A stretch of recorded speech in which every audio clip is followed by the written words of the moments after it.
ஆண்டவருடைய ஆவி என்மேல் உள்ளது, ஏனெனில் அவர் எனக்கு அருள் பொழிவு செய்துள்ளார். ஏழைகளுக்கு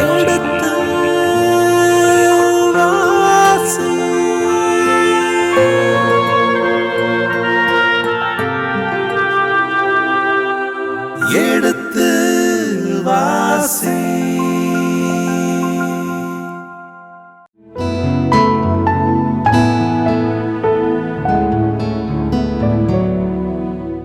இனிய இதயங்களே, எடுத்து வாசி நிகழ்ச்சியில் நீதி தலைவர்கள் புத்தகத்துக்குண்டான விவிலிய இறை வசனங்களுக்கு செவிமடுத்துக் கொண்டிருக்கின்றோம். முந்தைய பகுதியின் தொடர்ச்சியை இன்று தொடங்குவோம். வாருங்கள் நிகழ்ச்சிகள் செல்வோம். வணக்கம் தந்தை அவர்களே. வணக்கம்.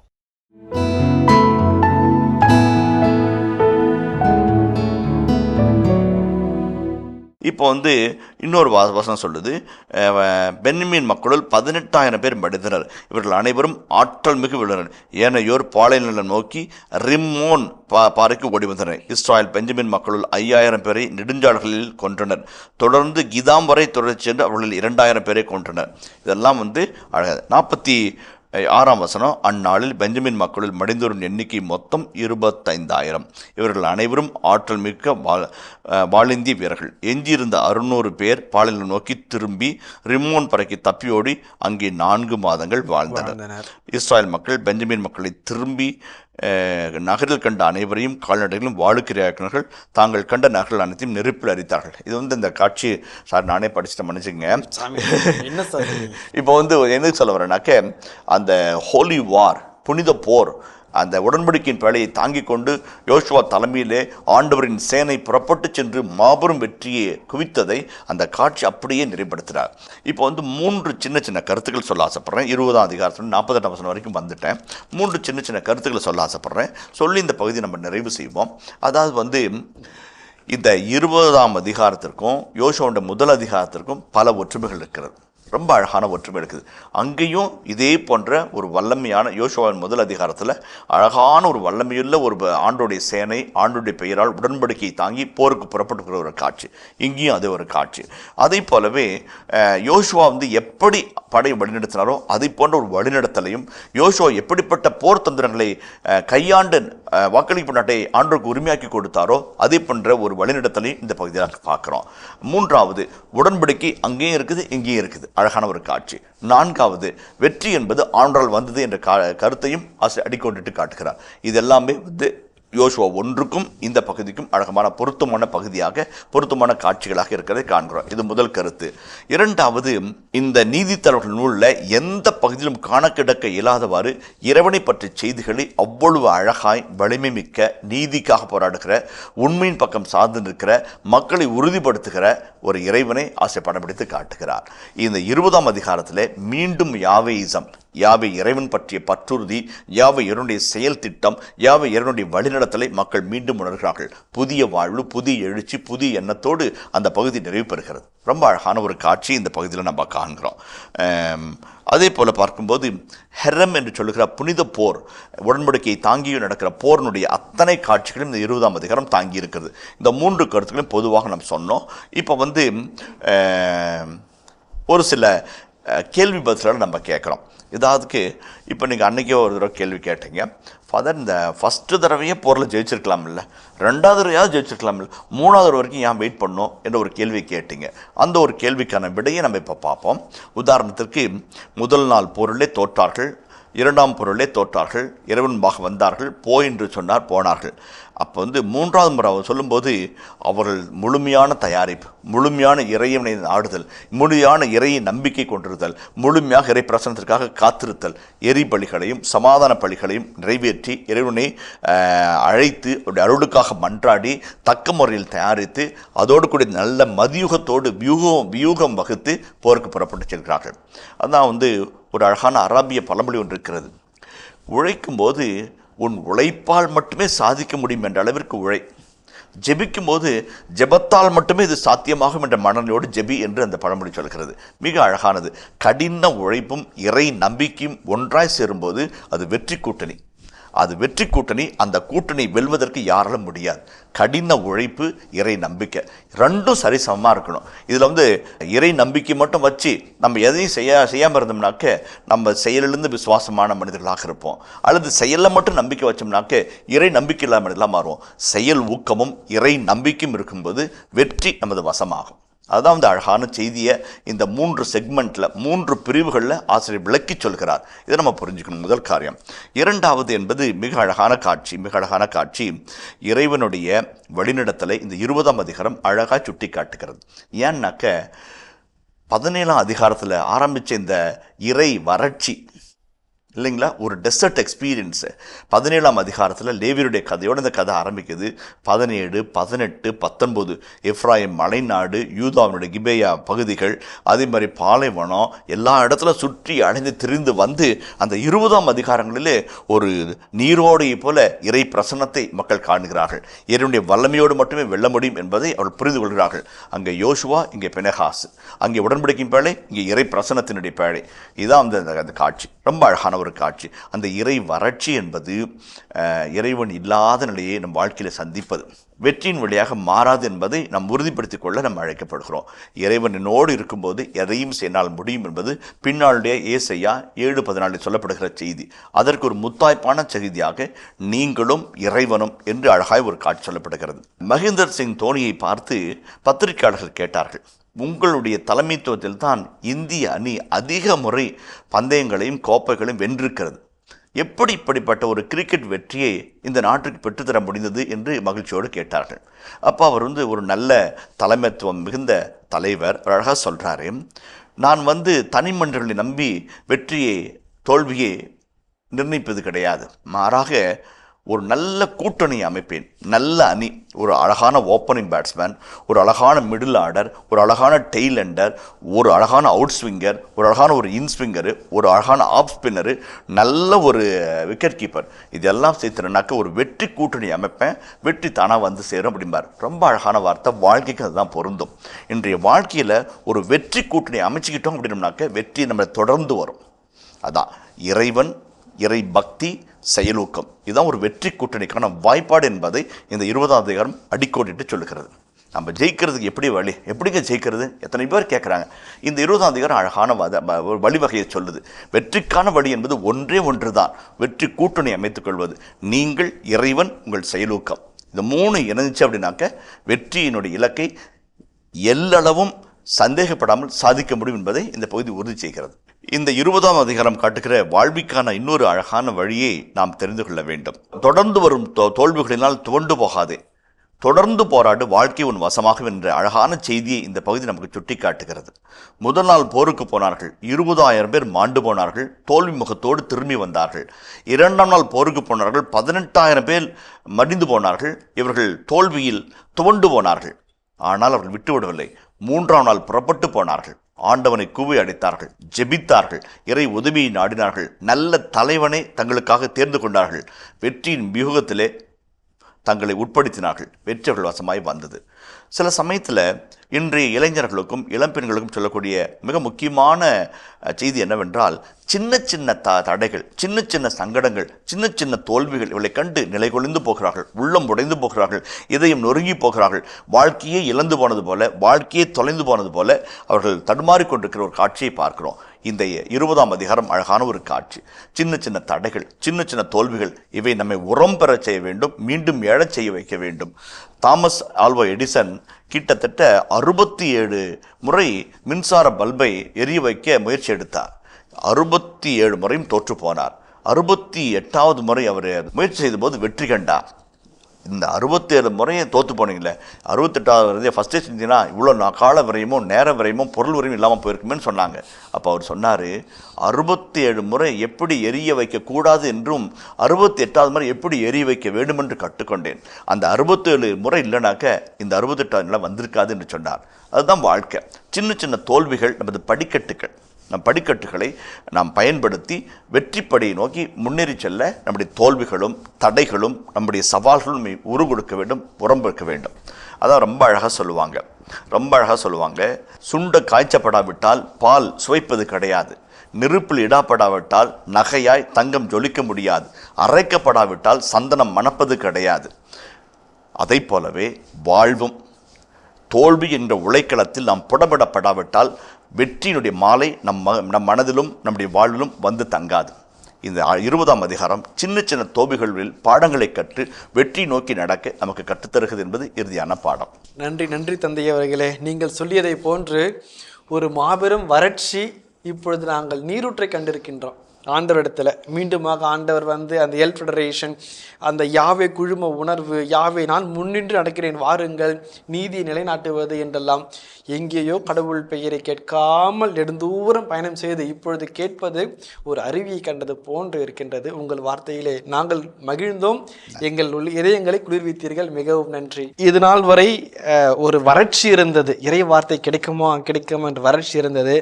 எப்பொழுது அந்த இறை வார்த்தை ஆண்டவர் பேசிவிட்டார் அப்பொழுது மனதுக்குள் ஒரு நிறைவு வந்தது. இதை நானும் ஏற்றுக்கொள்கின்றேன், நேயர்களும் ஏற்றுக்கொள்கின்றார்கள். இப்படியாக அந்த இறைவார்த்தை வறட்சி நிவர்த்தி செய்து இறைவார்த்தை ஆண்டவர் மீண்டுமாக அவர்கள் வந்துவிட்டார், அவரோடு இருக்கின்றார் என்ற ஒரு மகிழ்ச்சியோடு நாம் தொடங்குகின்றோம். இந்த ஒரு மகிழ்ச்சி அவர்கள் என்ன செய்தது, ஏது செய்தது என்பதெல்லாம் அறிந்து கொள்ளவும், அதுவும் குறிப்பாக அவர்கள் கடவுளுக்கு ஏற்றபடி இருந்தார்கள் என்பதை அறிந்து கொள்ளவும், இந்த இறுதி வசனத்தினுடைய சிறப்பான விளக்கத்தையும் அறிந்து கொள்ள தந்தையர்களே நான் ஆர்வமாக இருக்கின்றேன். ஆக்சுவலாக நீதித்தொடர் புத்தகத்தில் 21 அதிகாரங்கள், அந்த 21ஆம் அதிகாரம் தொக்கி நிற்பது. 20ஆம் அதிகாரத்தின் இறுதி பகுதி மிக அழகான ஒரு செய்தியோடு அந்த இறுதி பகுதியை நிறைவு செய்கிறது. குறிப்பாக 17ஆம் அதிகாரத்தில் துவங்கிய இந்த பகுதி இந்த 20ஆம் அதிகாரம் 48ஆம் வசனத்தில் நிறைவு பெறுகிறது. 20ஆம் அதிகாரத்தின் 48ஆம் வசனம் வாசிப்போமே. இஸ்ரேல் மக்கள் பென்யமீன் மக்களை நோக்கி திரும்பி நகரில் கண்ட அனைவரையும் கால்நடைகளையும் வாளுக்கு இரையாக்கினர், தாங்கள் கண்ட நகர்கள் அனைத்தையும் நெருப்பில் எரித்தனர். இந்த காட்சி எதை குறித்து காட்டுகிறது என்றால், யோசுவா புத்தகத்தினுடைய 7ஆம் 8ஆம் அதிகாரத்திலே ஆய் நகரத்தை தாக்கி இஸ்ராயல் மக்கள் அழித்த புனித போரை நினைவுபடுத்துகிறது. அதே போல இந்த நீதித்தொடர் புத்தகத்தினுடைய முதல் அதிகாரத்திலே நாம் சந்தித்த புனித போருடைய உக்கிரத்தையும் ஆக்ரோஷத்தையும் நினைவுபடுத்துகிறது. அங்கே எப்படி ஆண்கள், பெண்கள், குழந்தைகள், ஆடுகள், மாடுகள், நகரங்கள், வீடுகள் அனைத்தையும் அழித்து தீக்கிரையாக்கினார்களோ அதே ஒரு காட்சியை இங்கே நினைவுபடுத்துகிறது. ஒரே ஒரு வேறுபாடு, அங்கே எதிரிகள் கனானியர்கள், அம்மோனியர்கள், ஜெபுசேயர்கள், இங்கே எதிரிகள் தங்கள் இனத்து மக்களே. பெஞ்சமின் அவருடைய 12 கோத்திரங்களில் ஒருவரான பெஞ்சமின் குலத்துக்கு எதிராக அவருடைய புனித போரை துவங்குகிறார்கள். இந்த 48ஆம் வசனத்தில் நிறைவுபடுத்துகிறார்கள். நகரை நோக்கி திரும்பி எல்லாரையும் வாளுக்கு இரையாக்கிறார்கள், கால்நடைகளை கொன்று குவிக்கிறார்கள், வீடுகளையும் நகரங்களையும் எரிக்கிறார்கள். இதன் வழியாக ஆசிரியர் என்ன சொல்ல விரும்புகிறார் என்றால், இந்த புனித போர் கனானியர்களுக்கு எதிராக அல்லது எதிரிகளுக்கு எதிரான ஒரு போர் ஆண்டவரின் பெயரால் தங்கள் சொந்த இனத்திற்கு எதிராகவே நிகழ்த்தப்பட்டிருக்கிறது என்பதை ஆசிரியர் அடிக்கோடிட்டு காட்டுகிறார். நீதி நிமித்தமாக, நீதி நிலைநாட்ட வேண்டும் என்பதற்காக, பாதிக்கப்பட்டவர்களுக்கு உரிமை வழங்கப்பட வேண்டும் என்பதற்காக இஸ்ராயலின் 12 கோத்திரங்களும் ஒன்றாய் சேர்ந்து பெஞ்சமின் குலத்தை தாக்குகிறார்கள். அதையும் ஒரு புனித போராகவே ஆசிரியர் சித்தரிப்பது சற்றிலும் நெருடலாக இருந்தாலும் அதுதான் உண்மை என்பதை நாம் ஏற்றுக்கொள்ள வேண்டும். இந்த இறுதி வசனத்தோடு இந்த அதிகாரத்தை நிறைவு செய்கிறார். இதை தொடர்ந்து இந்த 20ஆம் அதிகாரத்திலே நாம் சந்திக்கிற வாழ்வியல் பாடங்கள், அந்த 20ஆம் அதிகாரம் சொல்லப்பட்ட விதம், ஆசிரியருடைய இறையியல் கருத்துக்களை பார்த்தோம் என்றால் அந்த 20ஆம் அதிகாரம் ஒரு அழகான செய்தி நமக்கு தருவதை நாம் உணர்ந்து கொள்ளலாம் என்பது என்னுடைய தாழ்மையான கருத்து. இந்த 20ஆம் அதிகாரத்தினுடைய இறையியல் கருத்துக்களை 3 நிலைகளாக பிரிக்கிறேன். ஒன்று, புனித போர் பின்னணியில் 20ஆம் அதிகாரம், முதல் கருத்து. இரண்டாவது, இந்த 20ஆம் அதிகாரத்தில் இறைவனை படம் பிடிக்கிற விதம், எப்படி இறைவன் செயல்படுகிறார் என்பதை அந்த மக்கள் உணர்ந்து கொள்கிறார்கள் என்பதை பார்க்க வேண்டிய மிக முக்கியமான காட்சி. மூன்றாவது, பிப்ளிக்கல் ஐரனி என்பார்கள், விவிலிய முரண், சொல்லப்பட்டதற்கும் நிகழ்வதற்கும் ஒரு முரண்பாடு இருப்பதை நாம் உணர்கிறோம். அது என்ன முரண் என்பதை பார்த்துவிட்டு வாழ்க்கை பாடங்களை நாம் கடந்து செல்வோம். முதலாவது, இந்த 20ஆம் அதிகாரம் முழுவதுமே வார்த்தையினாலும் வாக்கிய அமைப்பினாலும் வினைச்சொற்களினாலும் செயல்பாட்டினாலும் செயல் திட்டத்தினாலும் புனித போரை அப்படி நினைவுபடுத்துகிறது. இந்த 20ஆம் அதிகாரத்தினுடைய முதல் கருத்து நீதிக்கான போராட்டம். ஒரு லேவியரின் மனைவி மானபங்கப்படுத்தப்படுகிறாள். ஒரு கூட்டாய் சேர்ந்து ஊரே சேர்ந்து அவரை சீரழிக்கிறது. அதற்கு எதிரான நீதியின் குரலை லேவியர் ஒருவர் தனி ஒரு மனிதனாக முன்னின்று குரல் கொடுக்கிறார். அந்த குரலுக்கு 11 கோத்திரம் ஒன்றிணைந்து தங்கள் சொந்த சகோதர குலமாக இருந்தாலும் அவர்களுக்காக ஒரு புனித போர் நிகழ்த்து காட்டுகிறது இந்த அதிகாரம் துவக்கத்தில் சொல்கிறது. முதல் கருத்து. இரண்டாவது, இந்த புனித போர் என்றால் 5 காரணிகள் இருக்க வேண்டும். ஒன்று, இறைவன் திருமுன்பாக கூடி வர வேண்டும். இறைவனுடைய திருவுளத்தை குரு வழியாக தெரிந்து கொள்ள வேண்டும். மூன்றாவது, யாவை இறைவன் போர் முறைகளை அவனுக்கு வகுத்து தருவார். நான்காவது, யாவை இறைவன் முன்பாக நின்று போரை நடத்தி காட்டுவார். ஐந்தாவது, மக்கள் புனித போரினுடைய முறைமைக்கு உட்பட்டு போராடுவார்கள். இந்த 5 காரணிகளும் யோசுவா புத்தகத்திலிருந்து நீதிமொழிகள் புத்தகம் இறுதி பக்கம் வரைக்கும் 5 காரணிகளும் புனித பொருள் கடைபிடிக்கப்பட வேண்டியவை. ஒவ்வொரு புனித பொருளும் இந்த 5 காரணிகளும் கூறுகளும் இருக்கத்தான் செய்யும். ஆக இந்த 5 காரணிகளும் இந்த 20ஆம் அதிகாரத்தில் கையாளப்படுகிறதை ஆசிரியர் நேர்த்தியாக மறைமுகமாக சுட்டிக்காட்டி நடக்க இருப்பது கோத்திரங்களுக்கு இடையேயான போராட்டமாக இருந்தாலும் உண்மையில் இது ஒரு புனித போர் என்பதை, ஹோலி வார், ஹெரம் என்பதை ஆசிரியர் அடிக்கோடிட்டு காட்டுகிறதை நாம் உணர்கிறோம். இந்த 20ஆம் அதிகாரம் நீதிமொழிகள் புத்தகத்திலேயே முதல் அதிகாரத்தோடு ஒப்பிட்டு பார்த்தோம் என்றால் நிறைய ஒற்றுமைகள் இருக்கிறது. அதை தாண்டி இந்த 20ஆம் அதிகாரத்திற்கும் யோசுவா புத்தகத்திலே 7ஆம் 8ஆம் அதிகாரத்தில் காண்கின்ற புனித போருக்கும் அதிக ஒற்றுமையும் அதிக சிறப்பு அம்சங்களும் காணப்படுகிறது. யோசுவா புத்தகத்தின் 7-8 அதிகாரங்களிலே ஆய் என்கின்ற நகரம் தாக்கப்படுகிறது. அந்த போரிலே முன்பகுதியிலே முதலில் சற்று தொய்வு ஏற்பட்டு இஸ்ராயல் மக்கள் பின்வாங்குகிறார்கள். பிறகு வெற்றி அவர்கள் வசமாய் மாறுகிறது. இரண்டாவது இந்த போருக்கான தாக்குதலும் போருக்கான போர் முறைமையும் குறுகிய வளைவிலே சொல்லப்பட்டிருக்கிறது. ஆனால் அதற்கான தயாரிப்பை நீண்ட அளவிலே அந்த பகுதி விவரிக்கிறது. அதே போன்ற அமைப்பை இந்த 20ஆம் அதிகாரத்தில் நாம் சந்திப்பதாக விவிலிய வல்லுநர்கள் சொல்லுகிறார்கள். அதை போலவே 5 காரணிகள், ஆய் நகரத்தை தாக்கியதும் இந்த பெஞ்சமின் குலத்தை தாக்கியதற்கும் 5 காரணிகள் ஒற்றுமையாக இருக்கிறது. முதலாவது, மறைந்திருந்து தாக்குதல். இரண்டாவது, பின்வாங்குவது போல பின்வாங்கி எதிரியை நகருக்கு வெளியே அரைத்து வந்து பிறகு தாக்குவது, அது இரண்டாவது. மூன்றாவது, தாக்கி எரித்து அழிக்கிறது. நான்காவது, எதிரிகள் மீது ஒரு பீதியை கிளப்பி நெருப்பையும் புகையையும் பின்பக்கமாய் காட்டி தப்பி ஓட வைக்கிறது. ஐந்தாவது, எதிரியை துரத்தி அடித்து வன்மையாய் கொடுமையாய் கொன்று அழிப்பது. இந்த 5 காரியங்களும் ஆய் நகரத்தின் தாக்குதலும் பெஞ்சமின் குலத்தை தாக்குதலுக்கும் இணைந்து வருகிறது. ஆசிரியர் அடிக்கோடிட்டு அங்கே போரிட்டது எதிராளி வேற்று இனத்தை சார்ந்தவர், வேற்று நாட்டை சார்ந்தவர். இங்கே எதிராளி என்கிறவன் தன் குலத்தை சார்ந்தவர். இருந்தாலும் தாக்குதலும் போர் முறைமையும் ஒரே விதத்தில் அமைக்கப்பட்டிருப்பதை ஆசிரியர்கள் சுட்டி காட்டுகிறார்கள்.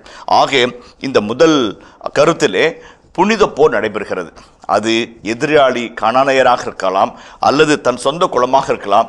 நீதியை நிலைநாட்ட இஸ்ராயல் குலம் ஒன்றிணைந்து போராடுகிறது என்பதை நாம் அடிக்கோடிட்டு உணர்ந்து கொள்ள வேண்டும் என்பது முதல் கருத்து. இரண்டாவது கருத்தாக இந்த 20ஆம் அதிகாரம் 48 வசனங்களை உள்ளடக்கிய பெரிய அதிகாரமாக இருக்கிறது. இதில் மக்கள் போராடுகிறார்கள், தாக்குகிறார்கள், அழிக்கிறார்கள், எரிக்கிறார்கள், நகரை சூழ்ந்து பழிவாங்குகிறார்கள். இதெல்லாம் போர் முறைகள். ஆனாலும் இந்த வர்ணனைக்கு இடையே யாவை இறைவன் எப்படி சித்தரிக்கப்படுகிறார் என்பதை கண்டுகொண்டால் நரேட்டருடைய அந்த ஆசிரியருடைய மனதில் என்ன இருக்கிறது என்பதை தெளிவாக புரிந்து கொள்ளலாம். அது இரண்டாவது கருத்து. அது எப்படி சொல்லப்பட்டிருக்கிறது? 1-2 வசனங்களை வாசிப்போமே. 20:1-2. தான் தொடங்கி பேர்செபா வரையிலும் கிளையாத நாட்டிலும் இருந்த இஸ்ரேல் மக்கள் அனைவரும் ஒரே கூட்டமைப்பாக ஆண்டவர் திருமுன் மிஸ்பாவில் ஒன்று கூடினர்.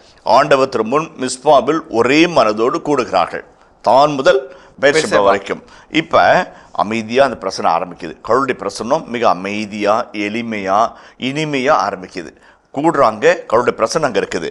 அதே இந்த பிரசனம், இந்த பூவாக இருக்கிற அந்த பிரசனம் சிறிது புயலாக புறப்படுகிறதை 18ஆம் வசனத்தில், 23ஆம் வசனத்தில், 28ஆம் வசனத்தில் பார்க்கிறோம். 18ஆம் வசனத்தை வாசிப்போமே. அவர்கள் எழுந்து பெத்தேலுக்கு சென்றனர். இஸ்ரேல் மக்கள், யார் எங்களுக்காக முதலில் பென்யமின் மக்களுடன் போருக்கு செல்வர் என்று கடவுளிடம் கேட்டனர். ஆண்டவர், முதலில் யூதா செல்லட்டும் என்றார். கூடுகிறார்கள், கேட்கிறார்கள், இறைவன் பதில் சொல்கிறார். 23ஆம் வசனத்தை வாசிப்போமே. இஸ்ரேல் மக்கள் ஆண்டவர் திருமுன் மாலை வரை அழுதனர். இஸ்ரேல் மக்கள் தம் சகோதரர்களாகிய பென்யமின் மக்களுடன் மீண்டும் போரிட செல்லலாமா என்று ஆண்டவரிடம் கேட்டனர். ஆண்டவர், அவர்களுக்கு எதிராக செல்லுங்கள் என்றார். 28ஆம் வசனத்தை வாசிப்போமே. ஆரோனின் புதல்வன் எலெயாசரின் மகன் பினகாசு அன்று அதற்கு முன் நின்று, என் சகோதராகிய பென்யமின் மக்களுடன் போரிட நான் மீண்டும் செல்ல வேண்டாமா என்று கேட்டான். ஆண்டவர், செல்லுங்கள், நாளை அவர்களை உங்கள் கையில் ஒப்படைப்பேன் என்றார். கூடுகிறார்கள், இறைவனுடைய திருவுளத்தை கேட்கிறார்கள், இங்கே பதில் கொடுக்கிறார். இந்த காட்சி 3வது பகுதியிலே ஆக்ரோஷமாக மாறுகிறது. யாவை இறைவன் முன்னின்று படை வழிநடத்துவதும், படைக்கான பலத்தை தருவதும், படை எதிரிகளை தோற்கடிக்க வல்லமை பெறுவதும் இறைவனின் கரத்தாலே என்பதை இந்த பகுதி சுட்டி காட்டுகிறது. யாவை இறைவன் அவர்கள் மத்தியிலே அமைதியில் குடிகொள்கிறார். மக்கள் அவரிடம் விடை கேட்கும் பொழுது பேசுகிறார். போருக்கு புறப்பட்டு போகும்போது செயல் வீரராய் அவர் முன்பே கடந்து செல்கிறார். யோசுவா 1:9 என் பிரசன்னம் உமக்கு முன்பாய் போகும் என்று சொன்னார். இந்த இஸ்ராயல் மக்கள் முன்பாக அந்த ஆண்டுடைய பிரசனம் போகிறதை இந்த பகுதி சுட்டி காட்டுகிறது. யாவே இறைவன் பற்றிய அழகான செய்தியை இந்த பகுதியில் தாங்கி வருகிறது. இது முதலாவது. இரண்டாவது, இந்த அதிகாரம் முழுவதும் நடக்கிற அனைத்து நிகழ்வுகளுமே இறை தீர்ப்பின் வெளிப்பாடாக அமைகிறது. The Lord has spoken, the Lord has vindicated justice, the people are executing the justice. இறைவன் தீர்ப்பு வழங்கினார், இஸ்ராயல் மக்கள் தீர்ப்பை செயல்படுத்துகிறார்கள். The Lord has vindicated justice, the people are executing justice. அப்படி ஒரு பின்னணியிலே ஆசிரியர் இந்த பகுதியை அமைத்திருக்கிறார் என்பதுதான் அழகான செய்தி. இறைவன் முன்னின்று செயல்படுகிறார். இஸ்ராயல் மக்கள் நீதிக்காக ஒன்று திரளும் போது அவருடைய கூட்டத்தை ஆமோதிக்கிறார். போருக்கு புறப்படும் போது போங்கள் என்று பதில் கொடுக்கிறார். போரில் போராடும் போது பலம் தருகிறார். ஆக இறைவன் தொடக்கமும் முதலுமாய் இருந்து இந்த அதிகாரத்தில் அவருடைய வழிநடத்தும் இறைவனாக இருக்கிறார். மூன்றாவது, மக்கள் நீதிக்கான ஒரு குரலை எழுப்பும் போது அந்த நீதியின் குரலின் உண்மையை உணர்ந்து யாவே அவர்களுக்கு துணை இருப்பதாக ஆசிரியர் படம் பிடித்து காட்டுகிறார். இந்த 20ஆம் அதிகாரத்தில் இன்னும் ஒரு இறையியல் கருத்தை ஆசிரியர் அழகாக அடிக்கோடிட்டு காட்டுவதை நாம் கண்டுகொள்கிறோம். அது என்னவென்றால், பெஞ்சமின் குலத்தார் ஆண்டவரின் கட்டளை மீறி நடக்கிறார்கள். ஆண்டவரின் கட்டளை மீறினால் என்ன வரும்? சாபம் வரும். ஆண்டவருடைய கட்டளை கீழ்ப்படி நடந்தால் என்ன வரும்? ஆசி வரும். இதுதான் இணை சட்ட வரலாற்று நூலாசிரியருடைய அடிப்படை இறையியல், ஐடியா ஆஃப் ரெட்ரிபியூஷன் என்று சொல்வார்கள்.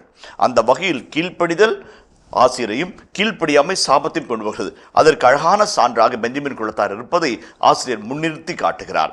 பெஞ்சமின் குலத்தார் தங்களிடமிடையே தங்க வந்த ஒரு லேவியனையும் அவருடைய மனைவியும் மானபங்கப்படுத்தி சீரழித்து குட்டிச்சுவராக்கி அவர்களை திருப்பி அனுப்புகிறார்கள். ஆக அவர்கள் கீழ்ப்படியாமல் நடந்து கொள்கிறார்கள். ஆண்டுடைய கட்டளை மீறுகிறார்கள். ஒழுக்கத்திற்கும் நேர்மைக்கும் உண்மைக்கும் புறம்பாக நடக்கிறார்கள். என்ன வருகிறது? தண்டனை வருகிறது, சாபம் வருகிறது, பேரழிவு வருகிறது. இதே கீழ்ப்படிந்து நடந்தால் என்னாகும் என்பதையும் ஆசிரியர் பின்பகுதியிலே விளக்கி சொல்வார். இது முதல். இரண்டாவது கருத்து. இந்த மூன்றாவது கருத்து மிக அழகான ஒரு கருத்து, கூட்டு பொறுப்புணர்வு, கார்ப்பரேட் ரெஸ்பான்சிபிலிட்டி என்ற கருத்தை ஆசிரியர் அடிக்கோடிட்டு காட்டுகிறார். 12 கோத்திரங்கள் தான் ஒட்டுமொத்தமாக இறைவனுக்கு கீழ்ப்படிய வேண்டும். அதில் ஒன்று தவறித்தாலும் தண்டனை எல்லாருக்குமாக இருக்கிறதை உணர்கிறார்கள். இந்த பெஞ்சமின் குலத்துக்கு எதிராக நடக்கிற போரை நீதியின் போராட்டமாக இருந்தாலும் சொந்த சகோதரனை எதிர்த்து போராடுகிறோமே என்று 12 கோத்திரங்களும் வருத்தப்படுகிறார்கள், துக்கப்படுகிறார்கள், மனதை கடினமாக்கிக் கொள்கிறார்கள். அப்படிப்பட்ட ஒரு வருத்தப்பட்ட சூழலில் ஆண்டவர் அந்த கார்ப்பரேட் ரெஸ்பான்சிபிலிட்டி, கூட்டு பொறுப்புணர்வை ஆசீர்வதிக்கிறார். அது ரொம்ப ரொம்ப முக்கியம். ஒருவன் தப்பு செய்தால் அதனுடைய பொறுப்பை ஒட்டுமொத்த சமூகமே ஏற்றுக்கொள்கிறதை இந்த பகுதி சுட்டி காட்டுகிறது. இதை யோசுவா புத்தகத்தில் நம்ம பார்த்தோம். 7ஆம் அதிகாரத்திலே ஆக்கான் என்கிற ஒரு சகோதரனை சந்திக்கிறோம். அந்த அதிகாரத்திலே இஸ்ராயல் மக்கள் நகருக்கு எதிராக, எதிராளிக்கு எதிரான பொருளை தோற்று போகிறார்கள். ஏன் இறைவன் எங்களை கை நெகிழ்ந்தீர் என்று யோசுவா இறைவன்பாக முறையீடு செய்யும் போது, நீங்கள் தோற்பதற்கு நான் காரணம் அல்ல, நீங்கள் செய்த பாவம் என்று சொல்ல என்னவென்று யோசுவா விசாரிக்கும் போது, ஆக்கான் என்ற மனிதன் போரில் பெற்றுக்கொண்ட கொள்ளையடித்த பொருட்களை ஒரு சிலவற்றை தனக்கென்று பதுக்கிக் கொண்டான். அவன் செய்த ஒரு மனிதனுடைய குற்றம் பலரை பாதிக்கிறது. கார்ப்பரேட் ரெஸ்பான்சிபிலிட்டி அது இணைச்சட்ட வரலாற்று நூலாசிரியருடைய அடிப்படையான கருத்து. அந்த கருத்தை இந்த இடத்துல மீன் கொண்டு வருகிறார். கூட்டு பொறுப்புணர்வு அந்த உணர்வை இந்த இடத்தில் அடிக்கோடிட்டு காட்டி இறைவன் அதற்கும் முன்னின்று செயல்படுகிறார், அதையும் ஆமோதிக்கிறார் என்பதை ஆசிரியர் அழகாக வலியுறுத்தி சொல்கிறார். இந்த 3 கதாபாத்திரங்களும் இறைவனுடைய திருமுகத்தை நம்ம அழகாக காண்கிறோம். நீதியின் இறைவன், நீதிக்காக போராடும் மக்களின் இறைவன், கூட்டு பொறுப்புணர்வின் இறைவன். இந்த 3 உணர்வுகளும் கொண்ட ஒரு இறைவனை இந்த அதிகாரத்தில் ஆசிரியர் படம் பிடித்து காட்டுகிறார். இறைவனை பற்றியும் புனித போரை பற்றியும் அழகாய் பேசுகின்ற இணைச்சட்ட வரலாற்று நூல் ஆசிரியர் சில முரண்பாடுகளையும் இலைமறைக்காயாய் இந்த பகுதியிலே நமக்கு படம் பிடித்து காட்டுகிறார் என்பதை நாம் கண்டுகொள்ள வேண்டும். இனிய இதயங்களே, எடுத்துவாசி நிகழ்ச்சியில் நீதி தலைவர்கள் புத்தகத்துக்குண்டான விவிலிய இறை வசனங்களுக்கு செவிமடுத்துக் கொண்டிருக்கின்றோம். இதன் தொடர்ச்சியை மீண்டும் அடுத்த பகுதியில் பார்ப்போம். அதுவரை இணைந்திருங்கள். இயேசுவுக்கே புகழ், மரியே வாழ்க. ஒட்டுமொத்தமாய் ஒன்று கூடினால் எப்பேற்பட்ட அநீதியும் தட்டி கேட்க நமக்கு வலிமை பிறக்கும் என்பதை இந்த காட்சி சுட்டி காட்டுகிறது. தவறோ சரியோ ரெண்டுக்கும் நடுவில் நான் நடுவில் இருக்கிறம்பா என்று சொல்வது நீதி அல்ல.